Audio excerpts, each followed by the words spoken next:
Boa noite a todos. É uma alegria enorme estar aqui com todos esses amigos de Ideal Espírita para participarmos de um trabalho que costuma acontecer neste mesmo horário nas dependências do Grupo Fraterno Foco de Luz, em Valinhos, e que hoje aqui nós estamos tendo a condição, inclusive, de termos outros amigos, outros irmãos, confrades espíritas de outras cidades que nos prestigiam também com suas vibrações de paz e amor. Então, para iniciar esse trabalho, eu rogo a todos que estabeleçamos uma corrente de paz, uma corrente de vibração cristã, elevando o pensamento a Deus, a Jesus, e rogando a todos os amigos e protetores da casa espírita, do Grupo Fraterno Foco de Luz, bem como os das demais casas espíritas aqui representadas, porque todas são casas do Mestre Jesus, que todos esses irmãos nos inspirem o bom pensamento, nos inspirem a melhor compreensão dos estudos da noite de hoje. Que a paz de Jesus esteja no coração de todos. Bem, meus amigos, estamos hoje então abordando um tema que eu considero muito oportuno, porque nos foi solicitado, na verdade, abordar uma mensagem de esperança em vista de tantas notícias que temos recebido não muito alegres, notícias alarmantes, notícias que nos trazem pânico e, mais do que isso, a própria conjuntura do isolamento, do certo confinamento em que muitos estão mergulhados nesse momento, ele também traz desordens de variada sorte. Então, vamos ganhar tempo, porque hoje eu tenho algumas coisas que queria passar a vocês, e vamos imaginar de início que casa é essa e que zelo sobre essa casa devemos ter. Para responder a essa primeira pergunta, eu vou aqui visitar o Salmo 69. O bom da gente estar na internet é que eu posso ler com mais calma também, né, gente? Bom, e aqui nesse Salmo 69 é o lamento do justo sofredor. Diz assim: são mais numerosos que os cabelos de minha cabeça, os que me odeiam sem motivo. Poderosos são os que me querem aniquilar. São meus inimigos gratuitos. O que não roubei, como posso restituí-lo? Conheces, ó Deus, meus desatinos, e minhas faltas não te são ocultas. Não fiquem decepcionados por minha causa os que em ti esperam. Senhor Deus Todo-Poderoso, não sofram vexames por minha causa os que te buscam. Ó Deus, por ti suportei afrontas, o vexame cobriu meu rosto, tornei-me um estranho para meus irmãos, um estrangeiro para os filhos de minha mãe, porque o zelo da tua casa me devora. Então, nessa passagem, nós vemos que o justo paga perante a sociedade, perante os homens, por defender, por procurar seguir os preceitos de Jesus, por zelar pela casa do Senhor. E essa ideia, lá no Salmo, no livro dos Salmos, ela vai muito tempo depois novamente ser trazida no Evangelho de João, quando ele assim narra, no capítulo 2, versículo 13, estava próxima a Páscoa dos judeus. Jesus subiu a Jerusalém e encontrou no templo vendedores de bois, de ovelhas e pombas e os cambistas sentados. Fez um chicote de cordas e expulsou todos do templo, com as ovelhas e os bois. Esparramou no chão o dinheiro dos cambistas e derrubou as mesas. Aos que vendiam pombas disse: tirai daqui tudo isso e não façais da casa de meu pai uma casa de comércio. Lembraram-se então os discípulos do que está escrito: o zelo da tua casa me consumiu. Os judeus tomaram a palavra e lhe perguntaram: que sinal nos dás para fazeres isso? Quer dizer, nitidamente aqui, Jesus confirma o livro dos Salmos numa situação em que ele alega estar zelando pela casa do Pai. E os homens, mais uma vez, assim como no Salmo 69, perseguiam o justo porque defendia a ideia de Deus, Jesus agora vê-se também na mesma situação. O templo de Jerusalém tomado por ideias materialistas, pelo interesse próprio, quando na verdade competia a todos os homens zelar pela casa do Pai. Mas a palavra casa pode de fato ser o templo, pode ser a nossa casa espírita, pode ser a igreja católica, a igreja protestante. São casas dedicadas a Jesus, merecedoras do nosso respeito e carinho, mas pode ser a nossa casa, a nossa residência, especialmente nesse momento de isolamento social, de falta de convívio com as pessoas que amamos, momentos em que temos de estar em nosso próprio lar. E as pessoas perguntam: então, como é que nós podemos, nessa fase, zelar pela nossa casa? Como é que nós podemos, nessa fase, zelar pela nossa casa, a nossa cidade, pela nossa casa, o nosso estado, o nosso país, ou, como a imagem da nossa transmissão de hoje, que foi veiculada pelos celulares, pelo WhatsApp, etc., o nosso planeta Terra? Por que não? A imagem da transmissão traz a cidade de Jerusalém. E vou explicar o porquê agora. Mas casa pode ser qualquer local em que os homens tenham o dever de zelar, de preservar a vontade de Deus, a vontade suprema, maior do que o nosso interesse pessoal. Então, especialmente nesse momento de pandemia, me parece fundamental zelar pela nossa casa, onde estamos, pela nossa casa, o corpo físico, que nos abriga enquanto entidades espirituais sem fim. Entidades espirituais criadas em determinada ocasião e cujo destino é a perpetuidade, é a eternidade. Vestimos hoje, ocupamos hoje esta casa física, como zelar por ela? Então é isso tudo que nós queremos conversar, se houver tempo, é claro, na noite de hoje, meus queridos irmãos. Prosseguindo então nesse raciocínio, nós poderíamos imaginar, né?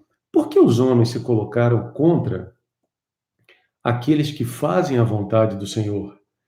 E isso muitas vezes nós mesmos sentimos, quando lá atrás, em algum momento, abraçamos a doutrina espírita, quando começamos a modificar as nossas inclinações, quando passamos a não valorizar mais determinados atos, determinadas situações que eram tão caras antes de nos tornarmos espíritas, antes de nos abraçarmos ao Cristo verdadeiramente, as pessoas que ainda lá permaneciam nos criticavam. Como assim você não vai mais? Como assim você não faz mais tal coisa? Né? Virou fanático, virou carola, virou pastor, etc, etc, etc. E não se trata disso, naturalmente, trata-se de uma mudança de sintonia. Mas os homens, em geral, além de não zelarem pela casa, procuram destruí-la. E aí é que está o nosso papel. O papel do espírita, o papel do cristão, de zelar pelo interesse maior. E nessa busca por descobrir, por entender o homem, esse homem, né, que nega a vontade de Deus, nós vamos contar uma historinha psicografada por Chico Xavier, do espírito Neio Lúcio, que se encontra no livro Jesus no Lar. É uma história fantástica, porque o capítulo exatamente é intitulado Os Descobridores do Homem. Como descobrir quem são os homens que nos circundam, o nosso próximo. E nessa história, Jesus reúne os discípulos em casa de Simão Pedro e lhes conta que na cidade de Nínive, uma cidade grande, prodigiosa, à beira do rio Tigres, chegou um homem muito bondoso, cuja fama se espalhou de tão perfeito que ele era. Todos adoravam esse homem, era um homem bondoso, caridoso, que defendia a palavra do Senhor, cultuava a Deus. Então os anjos do lugar procuraram o Senhor e disseram: é hora de trazer esse homem para o reino da perfeição, para os páramos celestes. E o Senhor pensativo disse: perfeito, mas então apliquemos antes o teste dos 4 descobridores do homem. E assim o Senhor enviou, em primeiro lugar, a necessidade. Enquanto isso, preparou para remeter à vida do homem o dinheiro, o poder e, por fim, a cólera. A necessidade desceu sobre a vida do homem de Nínive, mas ele resistiu bravamente. Todo tipo de privação.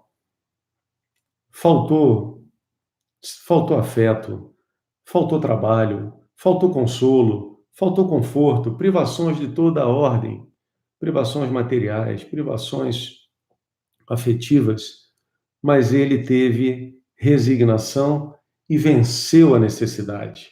E ela retorna dizendo: ele me superou. Então desce o dinheiro e proporciona a ele de tudo, banquetes, todo o fausto que o dinheiro pode trazer, a fim de corrompê-lo. Mas ele também percebe todos os detalhes, tudo que ele poderia fazer com aquele recurso, e ele mostra um enorme desprendimento. Consegue, na verdade, executar diversas obras a benefício do próximo e nada quer para si. E o dinheiro diz: eu não seduzo esse homem, ele realmente é muito bom. E o homem reforça a sua posição de se aproximar do céu. Então desce o terceiro teste. Chega até ele o poder. E o poder, né, gente? Quem não quer ter poder na terra, né? Mandar no próximo. E ele então é tomado, investido de grande poder e ascensão sobre vários de seus semelhantes, mas ele percebe mais uma vez a situação e com esse poder ele educa, trabalha pelo benefício dos outros, dos necessitados, educa-os, gerencia o trabalho deles, promove-lhes o crescimento moral, intelectual, usa muito bem o poder e o poder diz: ele também me venceu. E agora os anjos já celebravam a chegada dele praticamente a esferas mais altas, estava quase lá quando desce o último teste, que é a raiva, é a cólera. E a cólera tem um jeito muito próprio de de testar a cada um de nós. Sabendo da resistência desse homem generoso, bondoso, dedicado a Deus, a cólera se infiltra num servo despretensioso e ignorante que ele possuía. E o servo, no momento específico, desrespeita-lhe, ferindo-lhe o amor próprio. Bastou apenas isso para que ele se enrubescesse e, enfim, usasse uma série de palavras ásperas, descontrolando-se completamente diante daquele ato de ingratidão e desrespeito que ele, um homem digno, de fato, não mereceria. Mas a verdade é que a cólera o conseguiu derrubar. E muitos dias se passaram até que ele conseguisse recobrar a tranquilidade. Mas já era tarde. Os anjos do Senhor, então, reunidos com o Senhor, reconheceram que, na verdade, ele não tinha ainda a condição de homem perfeito, homem capaz de galgar os páramos celestes. E o Senhor diz, em conclusão: a necessidade exige resignação, o dinheiro exige desprendimento, o poder, caridade. Muitos retornam nessas 3 etapas, não conseguem superá-las, mas muito poucos na Terra são homens que não se encolerizam quando têm o amor próprio ferido. Então, a última lição era a lição da humildade, do nosso egoísmo, do nosso orgulho ferido. E todos nós ferimos a todo instante, aceitamos que malfiram o nosso orgulho, porque não somos humildes. E nessa história, o que Neo Lúcio nos conta é que os homens são assim. E Jesus disse: por que vendem aqui? Não façam da casa de meu pai casa de comércio.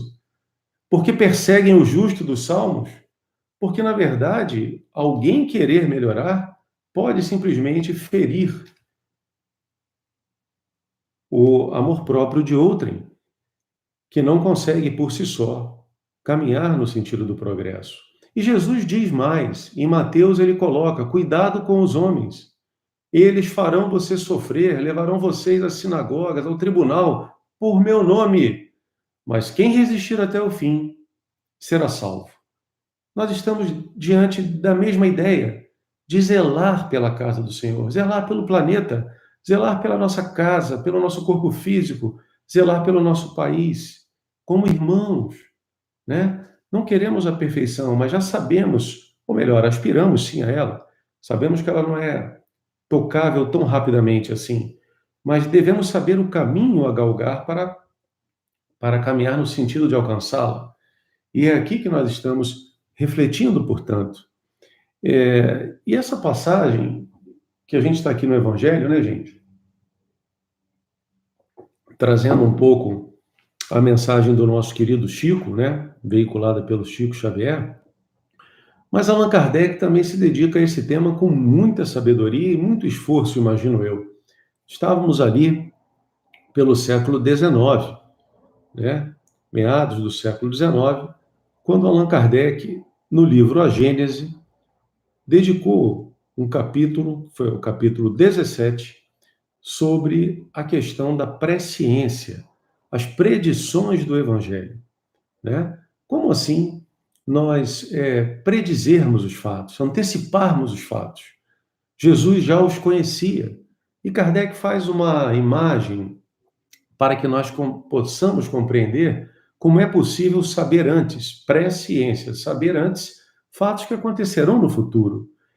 É que para nós, no meio da romagem terrena, no meio do caminho do dia a dia, enxergamos muito pouco.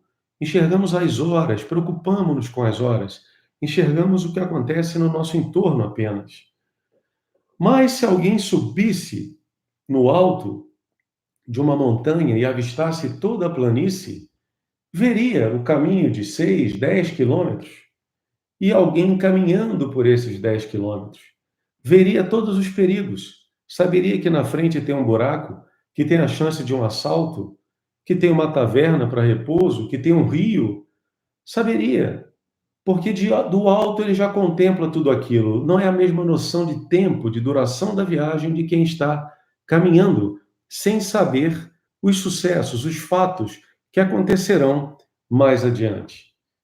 Então, esse homem lá de cima, no nosso exemplo, é Jesus, que predisse algumas situações. E no item 14, Jesus vai falar novamente do zelo da casa que nós devemos ter, que é o caminho que devemos fazer, né? Lutando para nos tornarmos desprendidos, sim, mas caridosos, sim, mas humildes também, combatermos o nosso egoísmo. E ele vai dizer das cidades impenitentes, né? Jesus, no livro A Gênese, ele condena até mesmo Cafarnaum, onde ele viveu. Vejam vocês, Jesus pregou em Cafarnaum, curou em Cafarnaum, né? E a Gênese diz assim: ai de ti, Corazim, ai de ti, Betsaida, cidades onde ele fez muitos milagres. E o povo, e o homem? O homem seguiu Jesus nesses lugares, na sua imensa maioria? O homem creu em Jesus, aceitou-o, vendo-o curar? Ou depois da passagem dele, as cidades retomaram outros afazeres egoísticos, prendidos aos interesses do dinheiro, do poder, prendidos às necessidades, por vezes até verdadeiras, mas valorizando-as mais do que a vida real que Jesus nos dava em abundância? Então ele próprio diz: ai de ti, Corazim, ai de ti, Betsaida, porque se os milagres que foram feitos dentro de vós tivessem sido feitos em Tiro ou em Sidom, onde ele não fez milagres, há muito tempo teriam elas feito penitência com saco e cinzas. Declaro-vos por isso que no dia do juízo, Tiro e Sidom serão tratadas menos rigorosamente do que vós. Então Jesus está conosco, hoje aqui, por que temer? Por que entrarmos em pânico? Por que permitirmos mensagens terríveis através dos canais de mídia, de TV, de rádio, da internet, dentro da nossa casa, mensagens anticristãs, tornando-nos tensos, desesperançosos, amedrontados? Por que permitir? Nosso dever é zelar pela casa. Jesus confia em nós, cristãos. Confiou-nos o trabalho. Deixou-nos a casa em Corazim, em Betsaida, em Valinhos, em Indaiatuba, em Campinas, no Brasil, na terra. Na terra.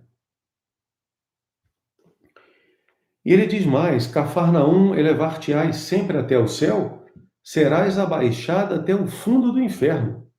Está lá em Mateus capítulo 11, 20 a 24. Porque se os milagres que foram feitos dentro de ti houvessem sido feitos em Sodoma, esta ainda talvez subsistisse até hoje. Declaro-te por isso que no dia do julgamento, Sodoma será tratada menos rigorosamente do que tu. Então nós precisamos pensar nisso. A nossa casa espírita, a nossa casa cristã, nos oferece a vontade de Jesus, a lei de Jesus, e devemos ter esse zelo fraterno. Por que nos dividirmos em ideias variadas de outras ordens que não a ordem cristã? Por que darmos prioridade às coisas da terra, ao invés de darmos prioridade ao tesouro evangélico que temos em mãos? Somos cristãos. Zelemos pela casa do Senhor. E Jesus, então, vai anunciar, vai predizer a ruína de Jerusalém. É uma passagem lindíssima. Mateus e Lucas vão narrar aqui, né?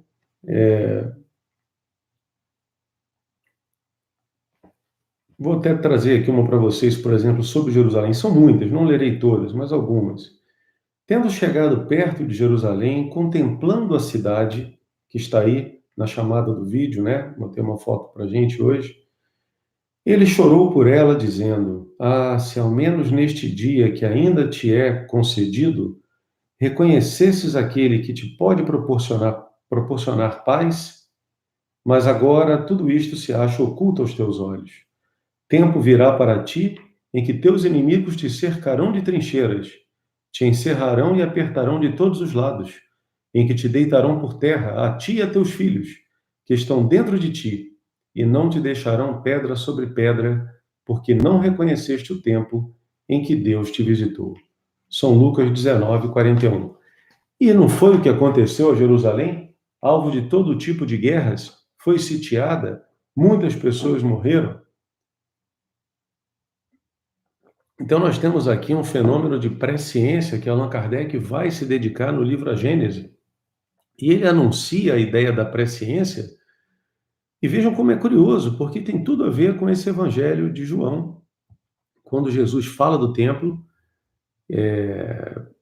e que nós devemos zelar, que os discípulos se lembraram do zelo da casa, né? Jesus até anuncia a destruição do próprio templo, né, de Jerusalém. Mas Allan Kardec, analisando esses fatos, na verdade, nos preparava o último, o derradeiro capítulo do livro A Gênese, o capítulo 18. E Allan Kardec vai trazer nesse capítulo os sinais dos tempos. Para aqueles que, enfim, admiram o evangelho, por exemplo, de João, né, que tem um caráter apocalíptico, escatológico, do fim dos tempos, etc., muitos pensam assim, tem um quê de mito ou de misticismo. Não queremos levar por esse lado. Queremos analisar sinais dos tempos como Allan Kardec esclarece. Tempos de transformação. Tempos de transição. Ora, todos nós, nessa existência, fomos um dia crianças. Chegamos até hoje. Pensem no percurso. Foi linear, sempre bondoso, sem problemas, sem nenhuma dificuldade? Claro que não. Imagine agora a coletividade. Imaginemos a casa espírita, a cidade, o país, o Brasil, o planeta. Como fazer para que ele caminhe, progrida também, amadureça, como cada um de nós individualmente? É isso que preocupa Allan Kardec no capítulo 18. E considerando a presciência, os sinais anunciados, ele vai explicar magistralmente, porque era realmente um grande educador. Ele vai nos dizer o seguinte: ora, o planeta Terra está submetido à lei do progresso. E isso está no Livro dos Espíritos. Lei do progresso. O planeta está submetido e todo o universo está submetido. Os menores seres, os maiores seres, nós seres humanos, tudo caminha em evolução. Portanto, é disso que nós falamos nesse momento quando pensamos no planeta. Para que ele evolua, é preciso evoluir fisicamente. E a ciência mostra os avanços da Terra, as eras geológicas, tudo que a Terra já atravessou, para nos oferecer hoje esse ar puríssimo que a natureza nos oferece, as belezas que ela nos dá, né? A temperatura adequada para a vida humana, todas as moléculas, enfim, descritas, encontradas em a natureza, que são fruto da obra de Deus e que são necessárias ao nosso veículo físico, ao nosso corpo material. Tudo isso está no planeta. E evoluindo, melhorando, se aperfeiçoando. Para quê? Para que os seres que habitam essa morada também evoluam fisicamente. Comparemos o homem no início da sua trajetória no vaso físico, né? O homem de Neandertal, o Australopithecus, e comparemos com hoje. Evoluímos muito. Temos, inclusive, um cérebro, uma caixa craniana maior, com mais faculdades mentais, mais potência cerebral. Tudo isso fruto do desenvolvimento. A casa melhora, o habitante melhora. Ou um habitante que melhora precisa de uma casa melhor. É a lei do progresso. E ela nos alcança nesse momento. Então, tudo está em perfeita harmonia. Ah, mas nós estamos enfrentando uma situação terrível, estamos isolados, temos medo e etc. Não devemos ter, devemos confiar que é apenas uma passagem natural nessa escalada para a evolução. E ela não se dá sem certos chacoalhões, como foi com a vida de cada um de nós individualmente.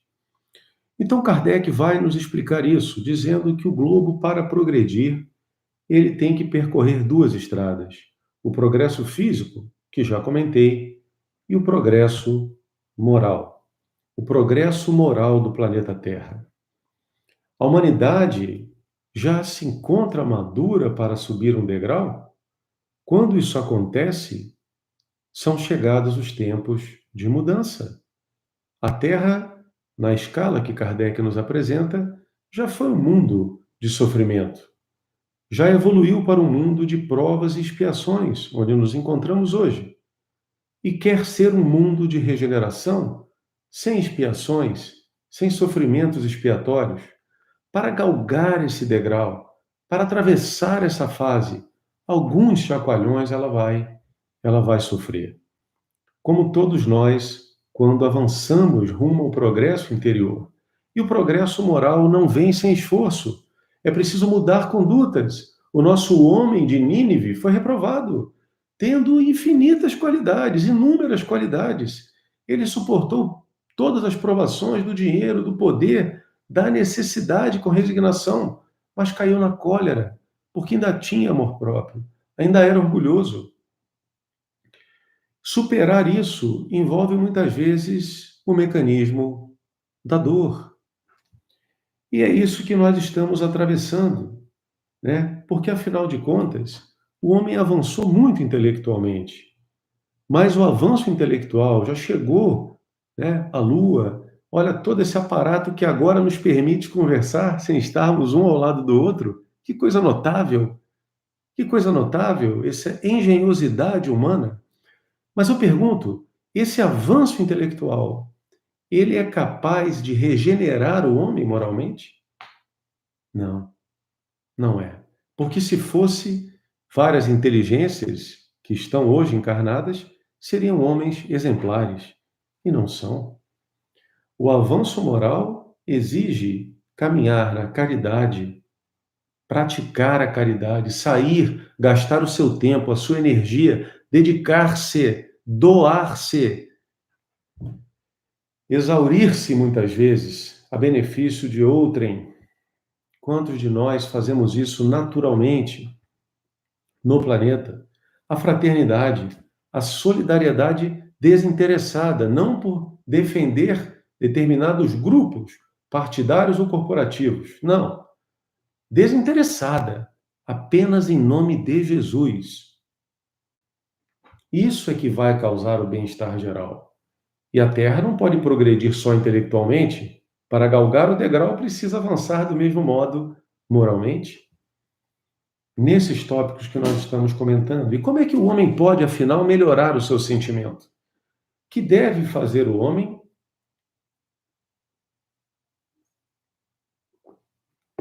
para aperfeiçoar o próprio sentir?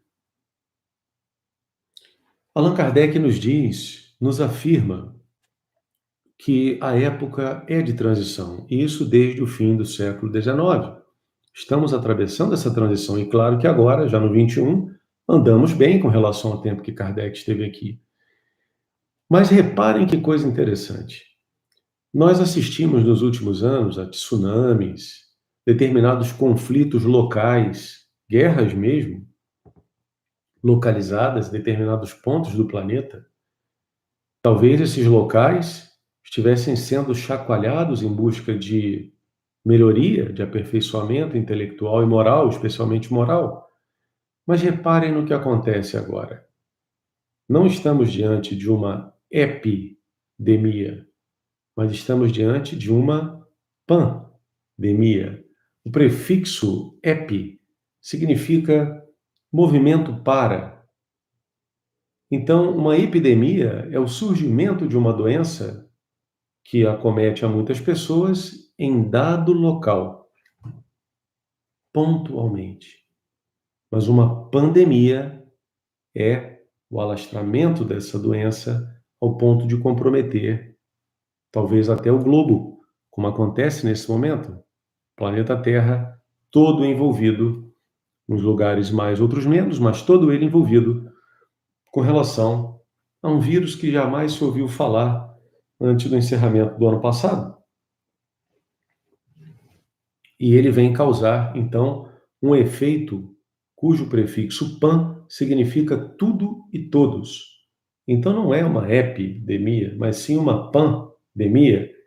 E é o acaso quem traz isso? A gente lê as notícias ou ouve acusações de toda sorte.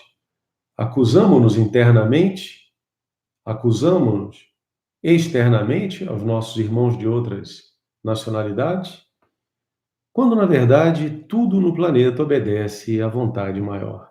Nada acontece aqui que não haja a autorização e o comando de Jesus, o Cristo de Deus. Por que temer? Por isso vivemos nesse momento uma pandemia. É exatamente uma situação de transição, um movimento universal para o progresso moral de toda a humanidade. Avançamos intelectualmente, não avançamos tanto moralmente. E aí começam os chacoalhões, agora não mais pontuais. Tsunami no local, guerra pontual, não. Um movimento pandêmico, para que todos se olhem entre si. E olha que oportunidade bendita. Como zelar pela nossa casa nessa situação? Como limpar a nossa casa? Pensem como quiserem. Na nossa residência, recomendamos sempre, evitemos as palavras de guerra, de conflito, de acusações, as notícias alarmantes, mentirosas, interesseiras, notícias de desarmonia. Ah, mas eu quero saber a verdade. Quem a detém? Quem a possui? Algum veículo de comunicação possui a verdade absoluta? Precisamos filtrar para vivermos bem com os nossos. Eu fico imaginando as pessoas confinadas em lares compostos por criaturas que não se suportam. Que oportunidade do perdão! É a ocasião do progresso moral. É a transição do planeta. E nós estamos vivendo aqui. É uma bênção. Somos os artífices do Senhor, os espíritas, em quem Jesus deposita sua confiança para que a Terra possa caminhar. Como limpar a casa? Expurgando o homem velho, o homem atrasado. Quem é esse homem atrasado? Como identificar o homem? Lembre-se da historinha do Neio Lúcio que eu contei. Como identificar o homem? O homem atrasado, ele se revolta contra Deus. Ele não aceita Deus, ele não crê em nada maior do que o próprio homem, do que seu próprio poder. Não, o Estado é laico, não se pode fazer oração. Não, imagina, retira qualquer sinal de Jesus, qualquer sinal de Deus, como temos visto nos veículos e instituições. O homem atrasado não quer o avanço com o nome do Senhor, porque ele se julga maior. É o orgulho. Esse homem precisa ser expurgado para que o planeta avance. E será, pela vontade maior. O homem velho, o homem atrasado, o homem que mantém a terra em atraso, é o homem das paixões degradantes. O homem que adora as paixões que degradam o ser humano. É o homem de sentimentos antifraternos, que diante de qualquer situação pode até se dizer cristão, mas pratica atos antifraternos, maldiz os outros, julga-se superior, julga-se possuidor de alguma situação que, eventualmente, se lhe é discordante, não é merecedor da sua amizade. Sentimento antifraterno. O zelo da tua casa. Pelo teu nome, construí mais inimigos do que os cabelos da minha cabeça. Esse homem antigo que domina a casa, dominou o templo de Jerusalém e domina a terra, domina o país, o Estado. Esse homem é o homem do egoísmo, do orgulho, da sensualidade e, em último grau, o homem do materialismo. O materialismo é exatamente o alvo de todo esforço do codificador querido. Allan Kardec combateu com todas as suas energias o materialismo. E é surpreendente que ainda hoje encontremos tantos no planeta fazendo prevalecer as ideias de ordem materialista, egoísta, sensual. Allan Kardec cuidou disso no livro A Gênese em 1868, mas ele era tão inspirado que 11 anos antes ele fez o mesmo no Livro dos Espíritos. É fantástico. O capítulo 6, da parte terceira, onde ele trabalha a lei de destruição. É isso mesmo, de destruição. Em apenas 3 perguntas, gente, o Kardec ele colocou a espiritualidade superior diante do seguinte, falando sobre os flagelos terrestres, exatamente o que estamos vivendo agora. Um flagelo, uma pandemia é um flagelo sobre a Terra. E ele perguntou, qual é a finalidade dos flagelos? Na questão 737. E os espíritos superiores responderam, o progresso mais rápido da humanidade. Um acelerador de progresso.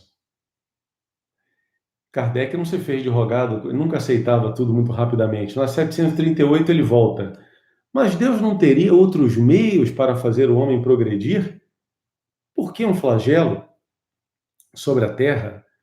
E os espíritos superiores respondem, porque é preciso, em certas ocasiões, tocar no orgulho do homem, mostrar para o homem a sua própria fraqueza.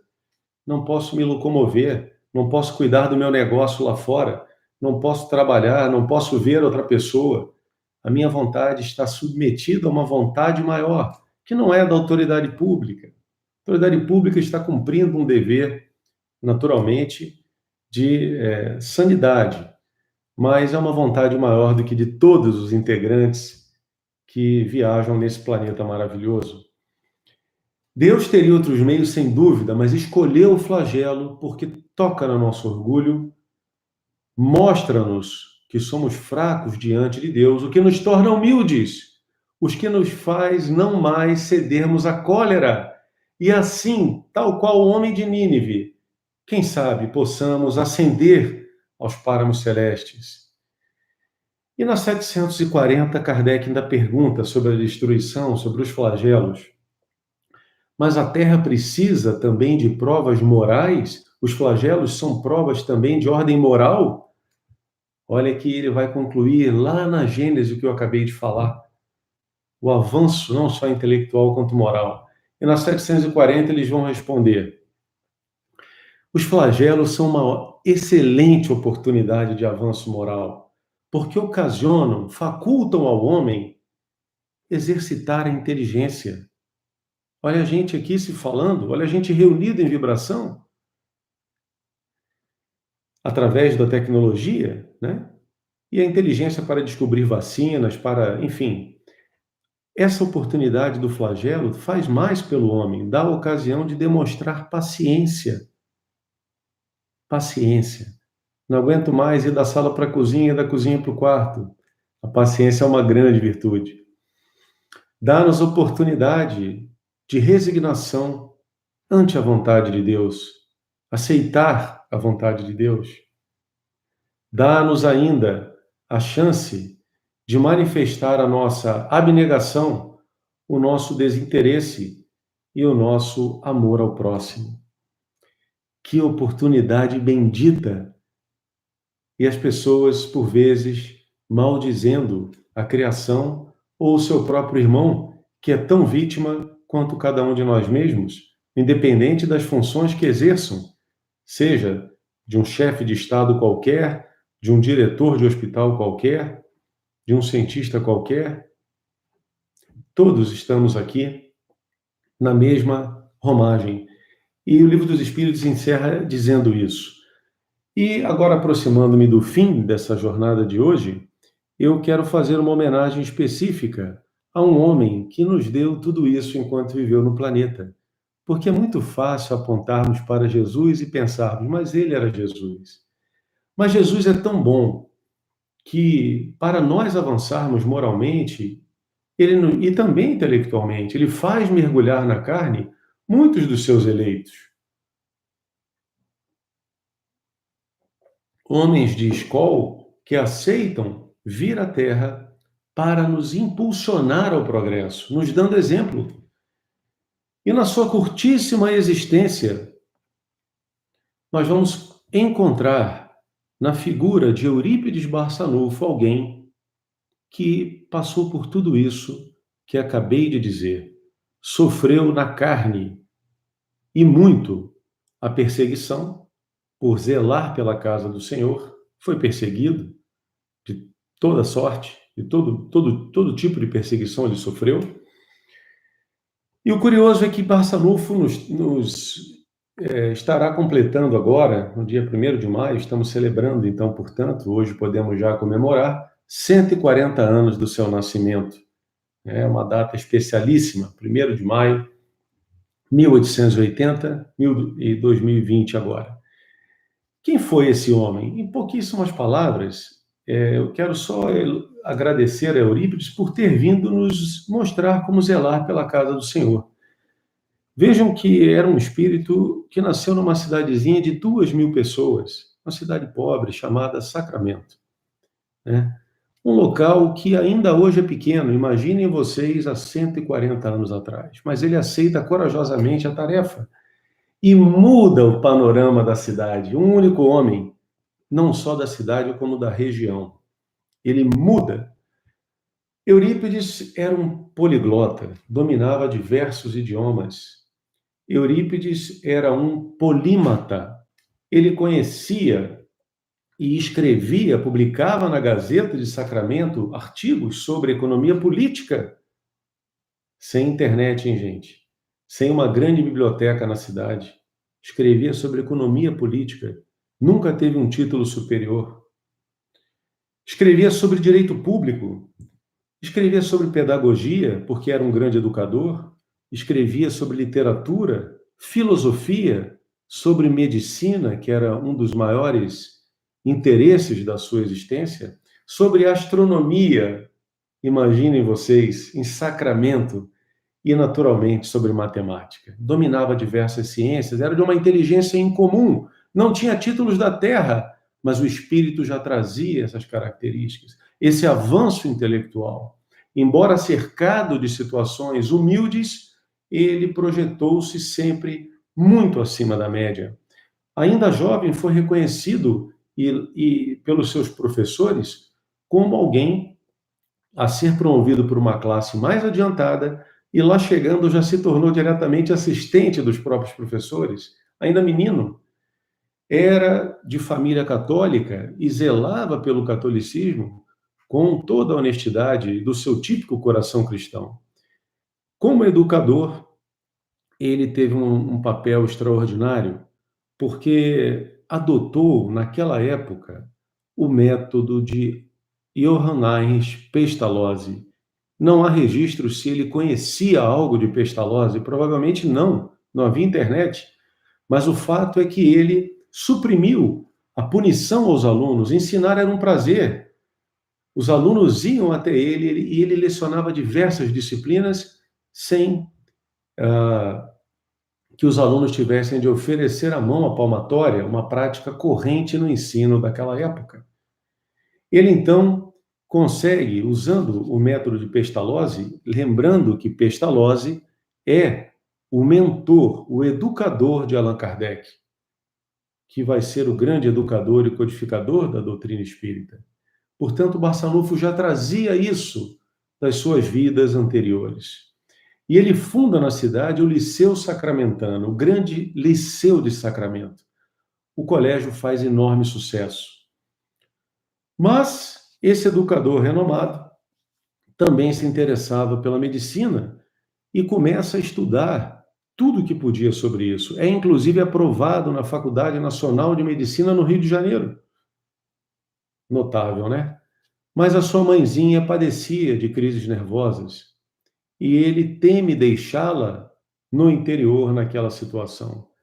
E abandona o curso de medicina, mas abre uma farmácia e passa a receitar homeopaticamente, tratar com remédios naturais as criaturas da região. Ganha fama e a Pequena Sacramento passa a ser visitada por gente de todo o Brasil. Chega a ter mais de 20 pensões, ele ainda beneficia seus conterrâneos do ponto de vista econômico. Zela pela palavra do Senhor, zela pela casa do Senhor. Mas conta-se que certo dia, numa fazenda próxima, chamada Santa Maria, vários médiuns se reuniam estudando a doutrina espírita. Era a primeira reunião espírita daquela região. Eurípides tinha ali seu tio, o senhor Mariano, que entrega a ele o livro Depois da Morte, de Leon Denis, o grande Leon Denis. Ele vira à noite estudando Leon Denis, e quando amanhece, ele percebe que não mais poderia professar o catolicismo. Procura o padre a quem Eurípides ajudava a oficiar a missa, tinha um lugar próprio na igreja para ele, nos trabalhos que desenvolvia junto ao padre, e declara-se espírita a partir de então. Isso leva Eurípides, numa cidade eminentemente católica, a sofrer uma perseguição terrível. Ele é abandonado por todos, apesar do trabalho brilhante que fazia no Liceu de Sacramento. E o liceu é compelido a fechar. Eurípides chora amargas lágrimas, tendo de abandonar seus alunos, tendo de abandonar o ensino naquela cidade que ele tanto amava. No meio daquele desespero, eis que ele recebe uma mensagem dos espíritos superiores dizendo que ele nominasse o colégio Allan Kardec. Que ousadia! Era o ano de 1912, salvo engano. E ele batiza numa cidade totalmente católica, o colégio de Allan Kardec. A espiritualidade superior toma de tal forma o colégio, Eurípides passa a pregar o Evangelho. Às quartas-feiras, os alunos tinham aula do Evangelho do Cristo. E, naturalmente, as aulas, demais disciplinas, naturalmente, do currículo, que eram ministradas por ele próprio muitas vezes. Eurípides curou muita gente. E durante essa fase em que ele estuda o Espiritismo e se dedica, ele, inclusive, realizava diversos partos. Conta-se que, certa feita, lecionando para seus alunos, Ele tinha todas as faculdades mediúnicas que nós podemos conhecer. Era um médium notável, curador, receitista, médium audiente, médium vidente, médium falante, médium intuitivo, médium de efeitos físicos. Era um médium completo. E, naturalmente, ele, então, certa feita, atendendo a toda a região, imagine vocês a dificuldade de transporte, certa feita ele estava lecionando, e enquanto parou, ficou ali à frente dos alunos, ele disse: esperem aqui que eu estou sendo chamado.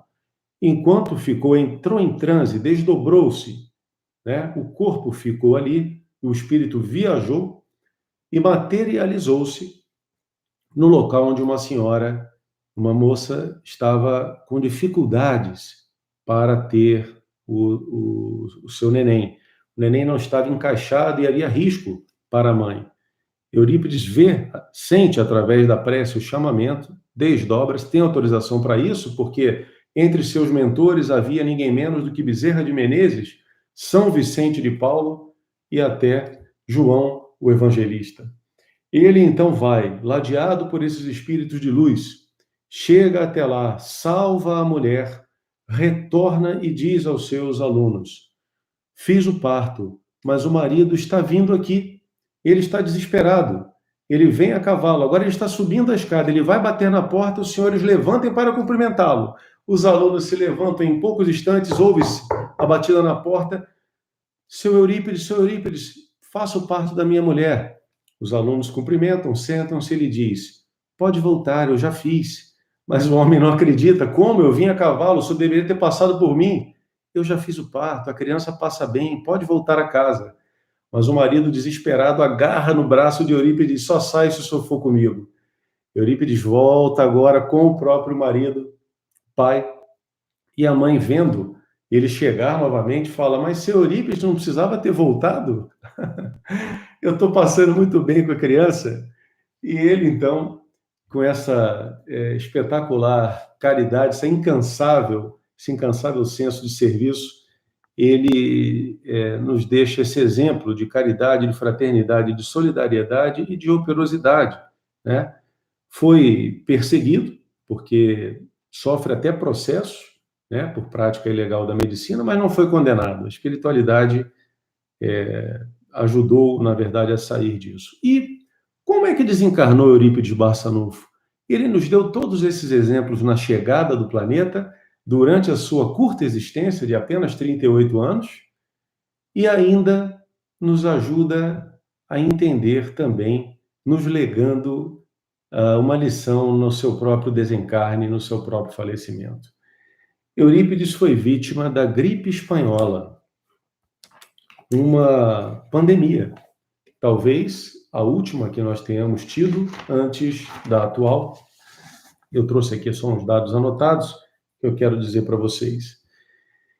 E como a gente falou de presciência, Eurípides, no dia 25 de abril de 1918, portanto está fazendo praticamente aniversário também essa data, ele desdobrou-se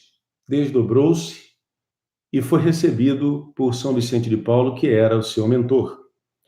Vicente de Paulo leva a outras paragens, mundos mais felizes, superiores, porque ele tinha mérito, e diz a ele: meu filho, a sua obra na terra está encerrada.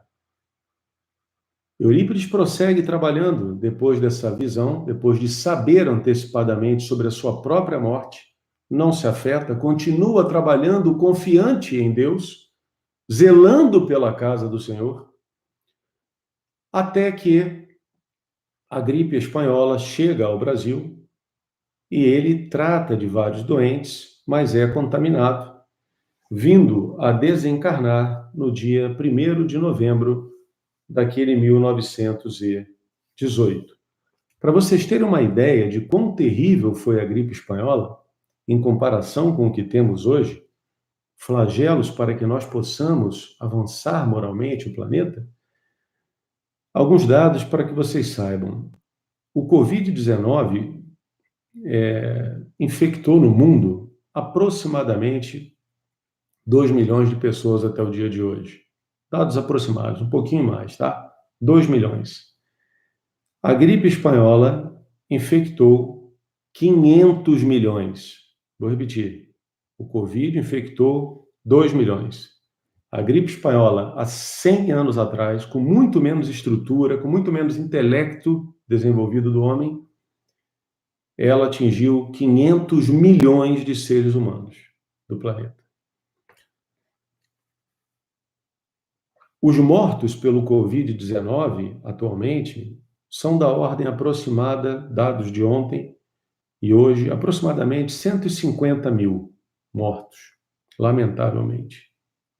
A gripe espanhola matou entre 50 e 100 milhões de pessoas. O número não é sabido ao exato. Peguemos o menor número, 50 milhões de criaturas humanas. O Covid-19 matou 150 mil pessoas. A gripe espanhola, 50 milhões no mínimo. No Brasil, o Covid matou 1.800 pessoas. A gripe espanhola, 35 mil pessoas, dentre elas a nossa querida companheira de trabalho espírito Anália Franco, de Espiritismo, e o nosso extraordinário Eurípides Barçanufo, que, sabendo de tudo isso, jamais temeu ou descumpriu com o zelo que tinha pela casa do Senhor. E para encerrar, portanto, a nossa palestra, trago uma mensagem do próprio Eurípides, para nós espíritas, para nós brasileiros, uma mensagem de esperança para os dias de hoje. Mensagem essa recebida no dia 21 de abril, mais uma data que nós estamos celebrando nessa palestra, de 2013, psicografada pelo querido médium da nossa região, Emanuel Cristiano.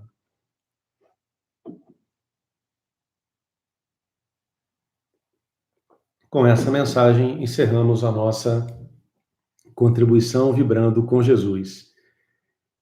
Pátria bem-amada, ouviu meu canto de gratidão.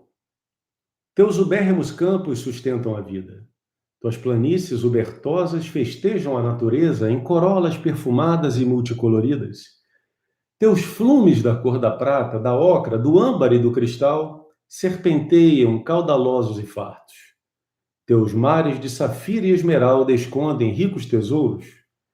Tuas verdosas florestas acolhem a flora e a fauna, exuberantes que em tudo revelam o Criador. Em teus céus, coalhados de rútilas estrelas, lucila o cruzeiro, como sinal astronômico para a redenção. Mas se os teus recursos naturais enchem-nos de admiração, é o povo, especialmente, que desejamos exaltar. Brasileiros, filhos desta nobre nação, ante as lutas da vida apresentai-vos intrépidos.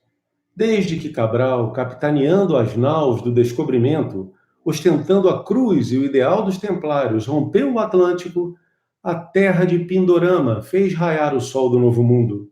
À parte as críticas pertinentes à história, o Brasil tem por função a espiritualização dos homens. Então, brasileiros, ouvi, levantai-vos, pois vossa missão é a fraternidade universal. Entre os astros de primeira grandeza, incrustados no panteão de nossas conquistas, há um povo cuja tarefa não pode mais tardar. Um país continental, de programação, de espírito e verdade, carece de braços e heróis. Não nas ideologias dominantes, em que a propagação do heroísmo interesseiro entorpece as massas. Refiro-me ao heroísmo pessoal, em benefício da construção de uma nação verdadeira, mas no panorama político alguém recorda. A corrupção nos açoita como látego cruel a fazer correr o sangue das multidões. A tortura dos tiranos modernos nas manobras da economia parece nos esfacelar o corpo e traspassar a alma com a lâmina da beligerância. Tratai de acalmar-vos, perdão. Uma pátria verdadeira não se constrói sem suor e lágrimas. Um Brasil legitimamente nacional é construção de todos nós. Um Estado que sirva à humanidade e dela recolha representantes da honestidade e do patriotismo real. É sonho que se sonha na coletividade. Por isso, longe de atacarmos, ferirmos, revolucionarmos com armas, convém contribuir democraticamente, usando a educação intelecto-moral por instrumento de renovação social. Espíritas brasileiros, oferecei vossa contribuição ao Brasil. Trabalho honesto, vivência dos valores cristãos no lar, respeito às diferenças, misericórdia para os falidos, educação, cortesia, gentileza, amizade, fé racional, entendimento correto do espiritismo, pureza doutrinária. Isso está ao nosso alcance. Um Brasil melhor começa com o nosso compromisso de bem viver. A violência assusta e enche-nos de indignação. Os hospitais públicos fazem pensar aos desavisados que Deus esqueceu-se dos pobres e desesperançados. As escolas em território nacional, abandonadas muitas, miseráveis outras, fazem crer aos olhos meramente materialistas que o povo está desamparado. Se a caixa de Pandora está aberta, convidando os homens à autossuperação, lembrai-vos da esperança. Dia virá que a nossa terra despertará. Ainda vivemos o pesadelo dos exploradores, mas a nação, composta por almas devotadas, sonhará com a liberdade das amarras do poder, e a responsabilidade fará surgir um novo grito em cada um de nós.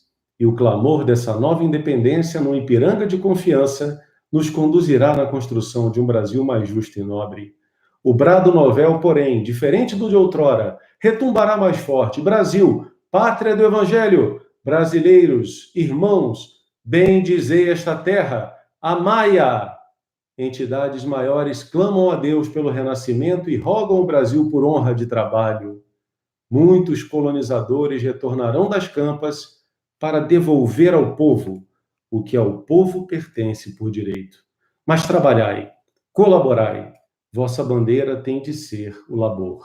Vossos filhos ganharão letras, honrarão a ciência, permanecerão em solo nacional, e a nossa gente contribuirá para uma grande renovação social. Vede, espíritas, quanto bem feito no mundo. Se as trevas nos espreitam, nos estertores de um tempo que se esgota, a luz surge triunfante. Em toda parte há obras de benemerência, muitas outras virão. A aristocracia intelecto-moral promulgada por Kardec haverá de ser uma realidade. A ética, uma necessidade entre as nações, e a economia, necessariamente trará a fraternidade. Por uma questão de sobrevivência, os povos aprenderão a respeitar-se reciprocamente. Brasileiros, nada de abandonar a nossa terra, nada de desertar da batalha. Sois soldados do Cristo. Apresentai-vos, vossa arma a inteligência, vosso escudo a fé, vosso elmo o coração, vossa lança o trabalho, vossa luta a renovação moral, vosso comandante Jesus, vossa musa a verdade. Avante, irmãos, nenhum brasileiro renasceu por acidente. Todos temos uma programação. Ouvi o hino nacional, irmãos, e vede que Manuel da Silva e Duque Estrada foram guiados por seres invisíveis a grafarem acorde de luz com letra de estupenda beleza, o destino da nação. Fazei deste poema cantante, clarim da verdade, vossa prece diária, e quando orardes assim, cheios de certeza, sabei que os ministros do Senhor conhecem o Brasil. Estudantes, acadêmicos, professores, médicos, cientistas, advogados políticos, legisladores, religiosos, trabalhadores, gente do povo, irmãos, levantai, carregai na alma o nosso pendão. A flâmula verde-louro representa o ideal que todos devemos perseguir, ordem e progresso. Que as 26 unidades federativas e o Distrito Federal, estrelas fulgentes de um céu anilado, representem e exaltem com honestidade soberana a nação. E nós, o povo encarnado e desencarnado, laboremos com afinco, mantendo-nos honestos e fraternos onde a vida nos colocou. Irmãos, há uma infinidade de espíritos que se sentem brasileiros, pelo amor que devotam a essa pátria, envolvendo-vos aos espíritas deste solo e aos que aqui vieram ter. Coragem, avante. A doutrina nos ilumina, façamos, portanto, luz. O Espiritismo nos esclarece, comportemo-nos então com equilíbrio. O Consolador nos estimula, marchemos assim impávidos. mas o Mestre vos conclama e a todos auxilia, convicto da transformação. Enchamo-nos de ânimo, pois que o Brasil necessita de sua brava gente, plena de fé, esperança e caridade. Quando em vossas reflexões mais profundas sobre a pátria que vos acolhe, olhai para o alto e sabei, de páramos de glória, o Cristo, contando convosco, guia o Brasil. Eurípides Barçanufo. Que a paz de Jesus esteja com todos vocês. Muito obrigado pela atenção, muito obrigado pela participação. Espero vê-los em breve num dos nossos encontros presenciais. Muita paz, muito obrigado. Olá, meus amigos. Estamos vivendo momentos difíceis. A crise do coronavírus tem nos afetado, tem trazido para nós momentos ímpares que, ao meu ver, aos espíritas cristãos que conseguem enxergar além, esse talvez será um momento oportuno para que nós possamos testemunhar a nossa fé. Sou Cláudia Jacobelli e falo em nome do Grupo Espírita Foco de Luz. Vim em nome dessa casa falar ao seu coração. Com a suspensão das nossas atividades pelos órgãos governamentais, fomos também obrigados a fechar as nossas portas e para reabri-la precisamos da sua ajuda. Temos as nossas despesas que não pararam, muitas delas assumidas antes mesmo dessa crise e agora nós precisamos saldar. Não há como reabrir as nossas portas se você não nos ajudar. Nós somos muitos e juntos poderemos vencer esse desafio. Nós não sabemos quando tudo isso vai passar, só sabemos que vai passar. Estamos muito confiantes em Deus e sabemos que Jesus ainda está no comando. Ajude-nos naquilo que te for possível.